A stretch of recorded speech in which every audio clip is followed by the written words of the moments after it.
Bom dia, meus queridos, que a graça do nosso Senhor e Salvador Jesus Cristo esteja conosco. Amém? Nós estamos, graças a Deus, hoje, mais um momento para aprender da palavra de Deus hoje pela manhã. Nosso culto online, nosso culto ainda transmitido para os amados irmãos e todos aqueles que tiverem acesso à nossa palavra, que o Senhor esteja abençoando a todos nós, Eu quero convidar vocês a abrirem as suas Bíblias no livro de Mateus. Nós vamos ler a partir do versículo 32 do capítulo 24.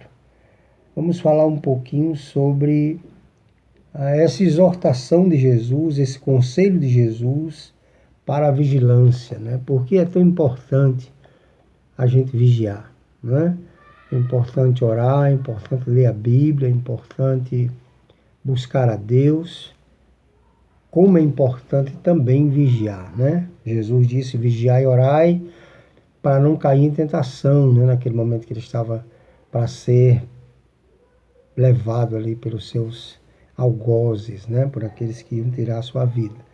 E aqui ele traz a palavra traz um momento onde Jesus vai fazer uma exortação, que significa conselho, a vigilância. Eu quero convidar você para ler comigo. Mateus 24, a partir do 32, a palavra do Senhor nos diz assim: Aprendei, pois, a parábola da figueira. Quando já os seus ramos se renovam e as folhas brotam, sabei que está próximo o verão. Assim também vós, quando virdes todas estas coisas, sabei que está próximo às portas. Em verdade vos digo que não passará esta geração sem que tudo isso aconteça. E ele continua: Passará o céu e a terra, porém as minhas palavras não passarão. Mas a respeito daquele dia e hora, ninguém sabe, nem os anjos dos céus, nem o Filho, senão o Pai. Pois, assim como foi nos dias de Noé, também será a vinda do Filho do Homem.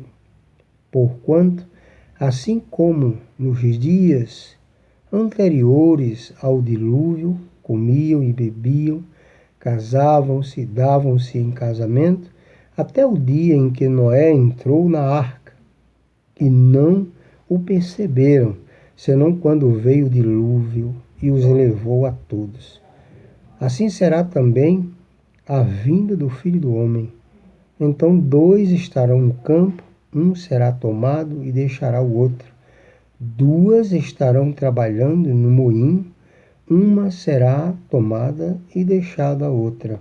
Portanto, vigiai, porque não sabeis em que dia vem o vosso Senhor. Mas considerai isto: se o pai de família soubesse a que hora viria o ladrão, vigiaria e não deixaria que fosse roubada a sua casa. Por isso, ficai também vós apercebidos, porque a hora, ou para a hora, em que não cuidais, ou na hora em que não cuidais, o Filho do Homem virá. E o texto continua falando do servo mau, dizendo assim: Quem é, pois, o servo fiel e prudente, a quem o Senhor confiou os seus conservos para dar-lhes o sustento a seu tempo? Bem-aventurado aquele servo a quem seu Senhor, quando vier, achar fazendo assim. Em verdade vos digo que lhe confiará todos os seus bens.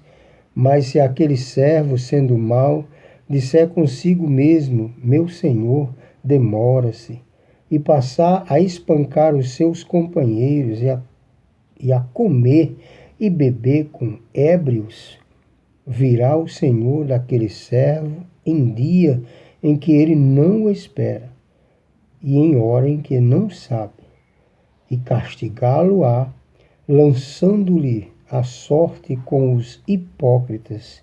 Ali haverá choro e ranger de dentes. pedindo as misericórdias de Deus sobre as nossas vidas. Oremos ao nosso Senhor. Meu Deus, em nome de Jesus, nós queremos agradecer ao Senhor por essa manhã, pela oportunidade de aprender um pouquinho mais a Tua Palavra, continuar pedindo ao Senhor que as Tuas misericórdias, ó Deus, continuem se renovando sobre nós. Se estamos aqui nessa manhã, nesse momento, fazendo essa reflexão, é porque as Tuas misericórdias se renovaram sobre nós. Muito obrigado. Nós Te louvamos, nós Te damos graças, nós Te agradecemos por mais um dia, meu Deus, que temos a oportunidade de aprender da Tua Palavra, de ensinar um pouco da Tua Palavra, de buscar do Senhor orientações para a nossa vida. É no nome de Jesus que nós oramos e pedimos ao Senhor que guarde o nosso coração para que possamos vigiar em todo o tempo, para cumprirmos, ó Deus, o momento em que os Teus conselhos sejam reais na nossa vida. Em nome de Jesus, muito obrigado pela oportunidade e que a Tua igreja seja sarada pela Tua palavra, hoje e sempre. Amém. Queridos, por que devemos vigiar? Nós observamos aqui, primeiro, porque é uma ordem, né? O Senhor dá aqui uma exortação e um conselho do Senhor Jesus, para mim, é algo fantástico, é algo que a gente não pode, de maneira nenhuma, dispensar, né? Nós não podemos nos dar esse luxo de dispensar um conselho do Senhor para as nossas vidas. E aqui ele vai apresentar sinais visíveis aos homens, né? Como a videira, a forma de quando se sabe quando é verão, né?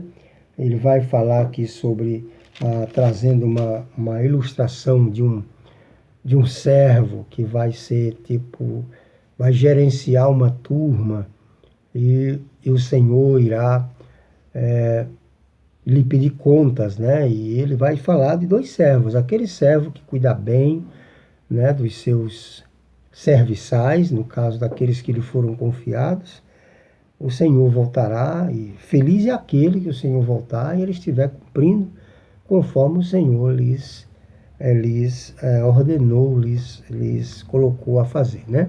Mas aquele servo, segundo ele aqui, que não fizer o que achar que o Senhor está demorando e for tratar mal os seus serviçais, né? Aqueles que estão ao seu serviço, o texto vai dizer que o seu Senhor virá numa hora, num momento em que ele realmente não vai saber, não vai esperar, e vai ser difícil o seu julgamento, né? Vai haver um julgamento para ele, e o seu Senhor vai colocá-lo ali, vai julgá-lo com os hipócritas, ou vai separá-lo igual aos hipócritas. E o texto vai dizer onde é esse lugar, né? Que ele vai terminar dizendo que naquele lugar só vai haver choro e ranger de dentes. Então, é uma nomenclatura, é uma representatividade do inferno, né? Então, por isso que é importante vigiar, porque achar que o seu Senhor está demorando, porque achar que pode fazer diferente do que o seu Senhor mandou, porque já se passaram muito tempo. Então, eu quero que nessa manhã você, juntamente comigo, nós venhamos assim pensar nesse texto sagrado, tá certo? Que no nome de Jesus nós venhamos buscar em Deus aquilo que precisamos para colocar diante do Senhor. Isso aqui é tão grave, é tão necessário para a nossa vida, que eu vou te pedir para abaixar sua cabeça. Nós vamos fazer uma oração bem curtinha. É uma oração específica para essa palavra se fazer real nas nossas vidas, na minha e na sua. Eu, como sendo aquele servo que o Senhor confiou a algumas pessoas, e que não só eu, mas muitos, né? E que o Senhor me livre de achar que Ele está demorando e relaxe no meu trabalho. E aqueles que estão sob o meu trabalho, né? Sob a minha responsabilidade, que realmente também compreendam as suas posições, né? Para que o Senhor nos encontre em paz e feliz. Tá bom? Por isso, vamos pedir ao Senhor que nos dê um coração alerta a essa sua palavra de vigiar. Senhor Deus, muito obrigado pela oportunidade, e eu quero pedir de maneira especial nessa hora um coração aberto a esse ensinamento, coração sensível a estar vigiando em todo o tempo. No nome de Jesus nós oramos. Amém. Amém. Algo específico? Porque essa palavra é específica. Então, a primeira coisa que nós precisamos compreender com essa ideia de estarmos vigiando é porque é importante, né? Primeiro, o Senhor nos deu uma ordem, né? O Senhor nos colocou uma ordem para vigiar. Por isso nós vigiamos, né? Então, por que devemos vigiar? Porque o Senhor assim nos ordenou, como está aí dos versículos 45 a 51.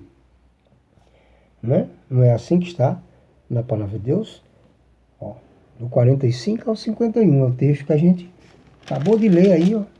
Acabou de ler na palavra de Deus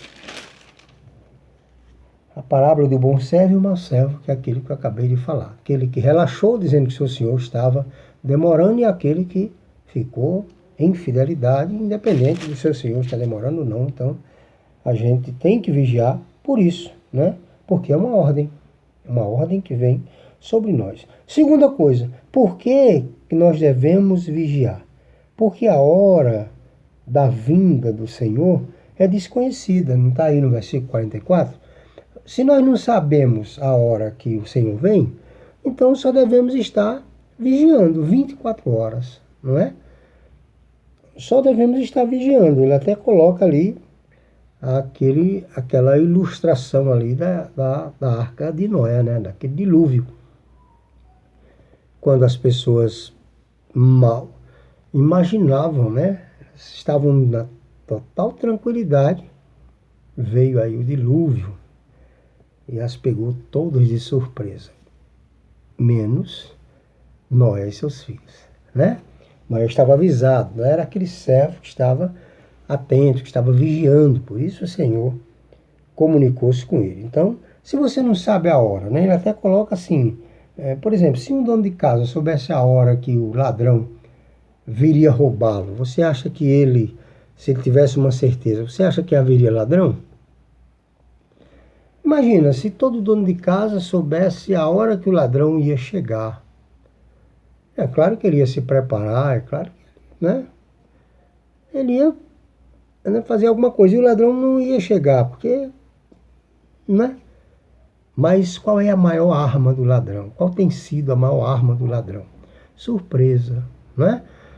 Você vai num carro, o cara chega de surpresa, sai dentro do mato, um negócio tal, põe uma arma na cabeça.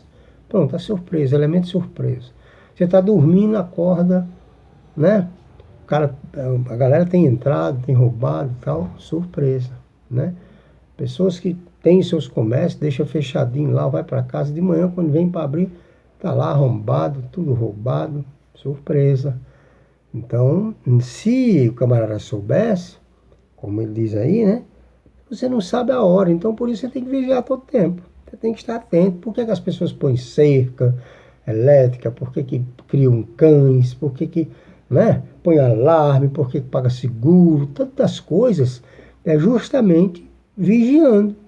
É uma forma de dificultar o trabalho dos ladrões, né? Celulares hoje tem rastreamento, tem, né, rastreador, tudo hoje está, né, sofisticado, né? Porque é uma ideia para vigiar. E na nossa vida espiritual, será que isso não seria a mesma coisa?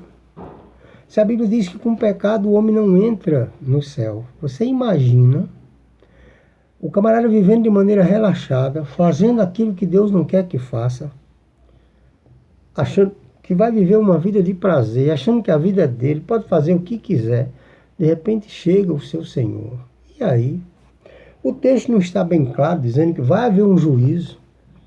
Você não acha que para essas desobediências não tem alguém por trás patrocinando, não tem alguém por trás encorajando, não tem alguém por trás muito poderoso, tirando da sua cabeça a ideia de que Jesus é o seu Senhor? Já parou para pensar? Quando o apóstolo Paulo fala assim, examine-se o homem a si mesmo. Você já parou para pensar? Quando nós desobedecemos a Deus, quando nós entendemos que fazemos uma coisa que não é da vontade de Deus, e a gente por vontade mesmo, por picuinha mesmo, por querer ser diferente, continuamos daquele jeito. Você não acha que tem alguém por trás controlando a tua vida? Você não acha que tem alguém sendo o senhor da sua vida sem você querer? Pare para pensar e busque a santidade. Né? O apóstolo Paulo, quando ele está escrevendo aos Romanos, ali no capítulo 6, no versículo 19, ele vai dizer: assim como você usou seus membros para o mal, os membros do seu corpo para o mal, para a imoralidade, para tudo quando você não conhecia Jesus, é sua responsabilidade usá-los agora para o bem. Você não usava para o mal? Então use para o bem. A gente vê pessoas tão destemidas, tão desenroladas, como a gente fala, né? Lá fora. Empresários tão destemidos que conseguem tanta coisa, mas no reino de Deus eles não rendem nada. O seu dinheiro não é presente no reino de Deus. Sua vida não é presente no reino de Deus. Seu trabalho não é presente no reino de Deus. Você não acha que tem alguém sendo o seu Senhor? Pare para pensar. Jesus disse que o dinheiro, por aquilo que ele falou em todo o seu tempo no Novo Testamento, ele falou muito sobre dinheiro, né? Tem mais passagem de Jesus falando sobre dinheiro do que falando sobre graça, você sabia? Sobre fé. Mas as pessoas hoje, ninguém pode falar em dinheiro, não é? Porque o dinheiro é um senhor. As pessoas não percebem o seu desespero, o seu amor ao dinheiro tem segurado essas pessoas. Ninguém quer ou ninguém pensa em investir no reino de Deus para que, por exemplo, a igreja do Senhor se torne um lugar atrativo para os seus filhos. Porque o mundo está investindo e o shopping é um lugar atrativo para o seu filho. A gente visita o shopping e a gente vê dezenas e dezenas de jovens de mãos dadas, estreando roupas, celulares para tirar foto naqueles espelhos, mas é porque é um lugar atrativo. É um lugar onde você está investindo, onde você está gastando o seu dinheiro, onde você está saindo para jantar com sua família, etc, etc, etc. A igreja também poderia ser esse lugar atrativo, ou não? Pense nisso. Como às vezes nós nos desviamos daquilo que é bom para nós, pensando que estamos fazendo alguma coisa diferente. Então, por que devemos vigiar? Porque não sabemos a hora. O Senhor pode chegar no momento que as igrejas estejam vazias e os shoppings e os campos de futebol lotados. Já pensou nisso? Por que devemos vigiar? Porque vigiar produz santificação. João, quando está escrevendo lá na primeira carta, capítulo 3, versículo 2 e 3, ele vai falar que essa forma de vigiar, quando nós estamos atentos à palavra de Deus, isso gera santificação. Quem não quer ser santo? Para ser santo tem que ter um relacionamento com Deus. Isso é vigiar. Isso é andar perto de Deus. Pense nisso. Por que devemos vigiar? Porque vigiar resulta num serviço ativo para o Senhor. É o que está aí no versículo 45. Um serviço ativo. Quem é, pois, o servo fiel e prudente, a quem o Senhor confiou os seus conservos para dar-lhes o sustento a seu tempo?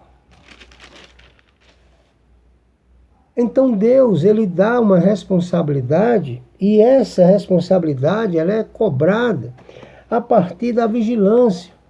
E nessa vigilância nós vamos, digamos assim, produzir, vamos transformar em um serviço ativo. É quando nós vigiamos que nós vemos as necessidades dos outros. E com amor, vamos lá e ajudamos. É quando nós vigiamos que nós temos um olhar especial para crianças. E aí a gente vai lá e faz alguma coisa. É quando nós vigiamos que a gente tem um olhar especial para os idosos, desprezados por suas famílias.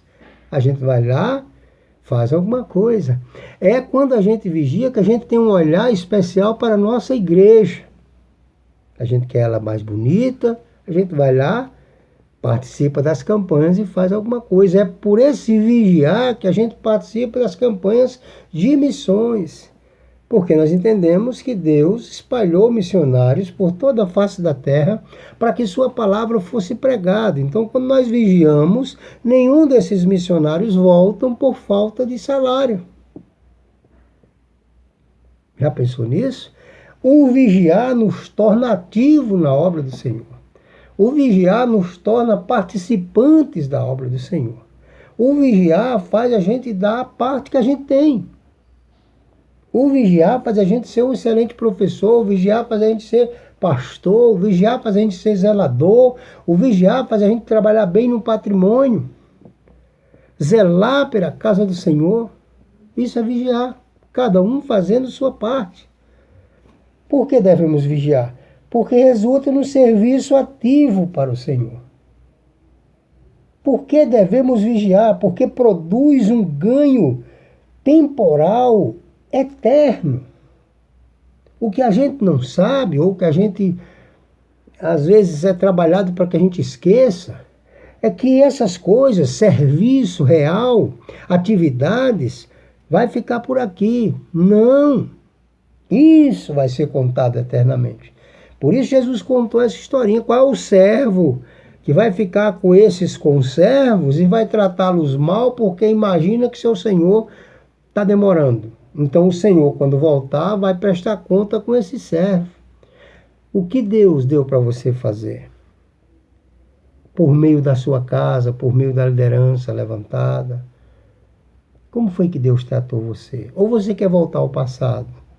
Ou para você é bom ser sozinho, ser um Noé? Vai repetir a história? Será que Deus trabalha com repetição? Será que Deus não trabalha, não é, com evolução? O desenvolvimento da sua igreja. Às vezes a gente é levado a não vigiar nos detalhes. E a gente vai querer repetir história de pessoas que já passou.